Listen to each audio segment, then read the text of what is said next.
जय श्री कृष्ण, राधे राधे। आज हमारे परम पूज्य प्रेमानंद महाराज जी के पास में हमारे मोहन भागवत जी पहुंचे हैं राष्ट्रीय और स्वयंसेवक के जो अभी संघ प्रमुख है बातें महाराज जी। प्रेमानंद जी ने बताई है आज की पीढ़ी को, एक वो आसन आप भी लोग इस पे ध्यान बिछा से है। सुनिए। कितना ज्ञान है इनके अंदर। ये एक भगवान के रूप में ही इंसान है। ये बहुत बढ़िया।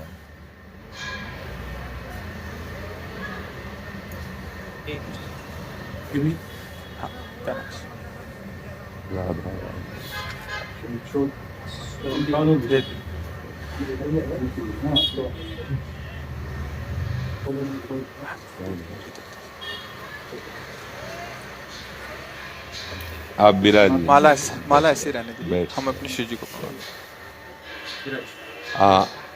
और किसी को कुर्सी की आवश्यकता हो तो मंगा लें, अगर जमीन में बैठ।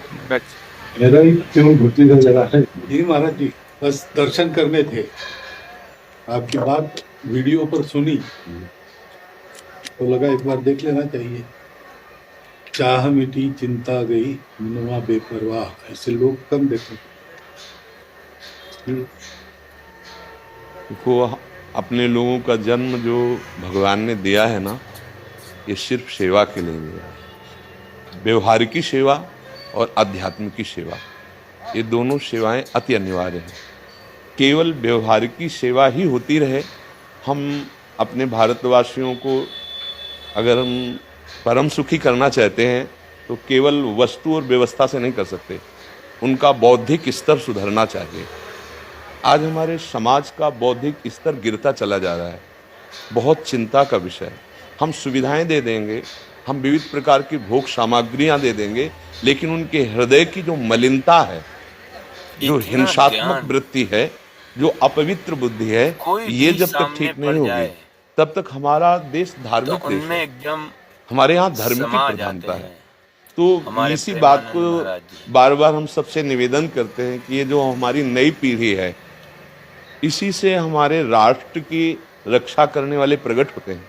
जो विद्यार्थी जन है, उन्हीं में कोई एमएलए बनता है, उन्हीं में कोई सांसद बनता है, उन्हीं में कोई मुख्यमंत्री बनता है, उन्हीं में कोई राष्ट्रपति या प्रधानमंत्री बनता है, उन्हीं में अपने लोग भी सब थे।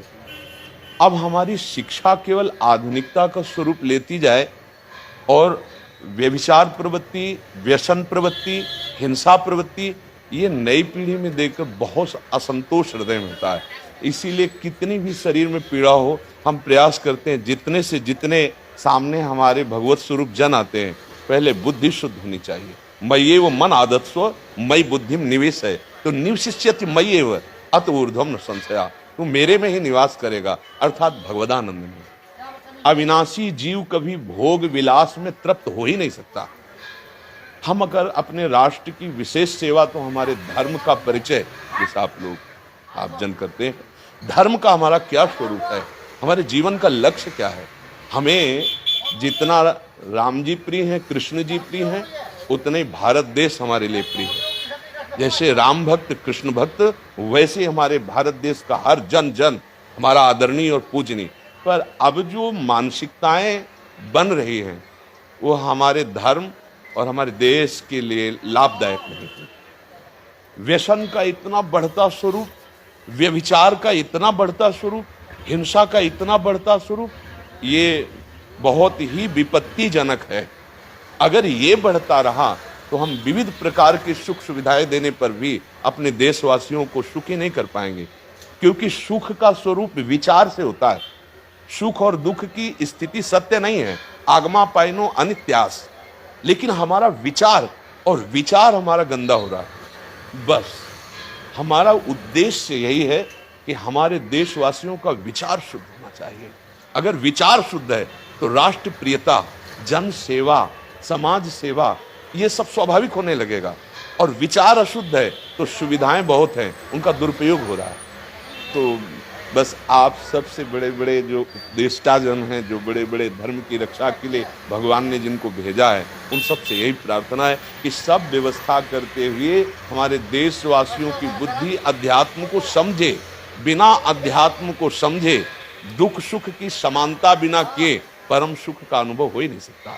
इस मायाकृत भोग पदार्थों को भगवान ने दुख योनया कहा है।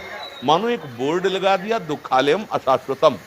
और हम सब यही चाहते हैं कि लौकिक भोगों को भोगने से ही हमारा राष्ट्र सुखी हो जाएगा या हम सुखी हो जाएंगे। नहीं, लौकिक भोगों को पूजन सामग्री बना करके और साध्य सच्चिदानंद प्रभु को रखा जाए तो आनंद की उमंगन हो जाएगी। बहुत सुंदर मानव जीवन का स्वरूप है, जिसे देव दुर्लभ कहा गया।